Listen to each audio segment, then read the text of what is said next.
আজ আমি আপনাদের সাথে শেয়ার করব মজাদার চিকেন নুডলস রেসিপি। যার জন্য আমি প্রথমে একটা ফ্রাই প্যানে পরিমাণ মতো মানে কয়েক ফোঁটা সয়াবিন তেল নিয়েছি। এই তেল নেওয়ার কারণে নুডলসটা ঝরঝরে হবে অনেক। আর সেই সাথে হচ্ছে একটু লবণ দিয়ে পানি ফুটাতে দিয়েছি, মানে পানি গরম করতে দিয়েছি। অন্যদিকে আমি নিয়েছি 2 প্যাকেট মিস্টার নুডলস। তো আমার পানি গরম হয়ে গিয়েছে, এবার আমি নুডলস 2 প্যাকেট দিয়ে সিদ্ধ করে নিব। মোটামুটি আমি যেহেতু পানিটা গরম করে নিয়েছি, তো 1 মিনিটের মতো নুডলসটা রান্না করলে নুডলস সিদ্ধ হয়ে যাবে। অন্যদিকে হচ্ছে আমি নুডলস পানি ঝরিয়ে নিয়েছি, আর এখানে আমি নিয়েছি পেঁয়াজ কুচি, কাঁচামরিচ কুচি, টমেটো কুচি। আপনার বাসায় ক্যাপসিকাম থাকলে ওটাও দিতে পারেন, যেহেতু আমার বাসায় ক্যাপসিকাম নাই তাই দিব না।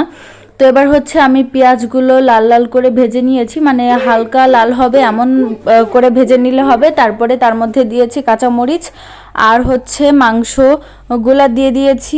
এবার হচ্ছে পরিমাণ মতো জিরা গুঁড়া, ধনিয়া গুঁড়া দিয়ে হচ্ছে ভালোভাবে রান্না করে নিব। আর ওইখানে আমি একটা ম্যাগি মশলা দিয়েছিলাম।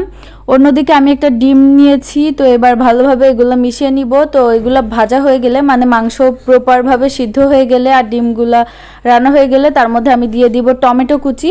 তো এই পর্যায়ে আপনাদের কাছে ক্যাপসিকাম থাকলে আপনারা ওটাও দিয়ে দিতে পারেন। তো আমার রান্না প্রায় শেষ। এখন হচ্ছে এ পর্যায়ে আমি নুডলসগুলো দিয়ে দিব, আর সেই সাথে হচ্ছে দিয়ে দিব ম্যাগি মশলা। তো এভাবে রান্না করলে নুডলসগুলো খেতে অনেক বেশি মজা হয়।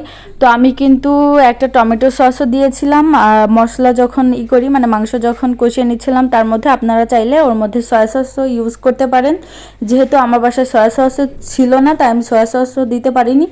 তো আমার নুডলস রান্না হয়ে গিয়েছে। এই নুডলসটা খেতে অনেক অনেক অনেক বেশি মজা। তো আপনাদের কাছে সম্পূর্ণ রেসিপিটা কেমন লাগলো অবশ্যই কমেন্টে জানাবেন। আর এভাবে রান্না করলে খেতে আসলেই মজা হয়, বাসায় একবার হলেও ট্রাই করবেন। Thanks for watching.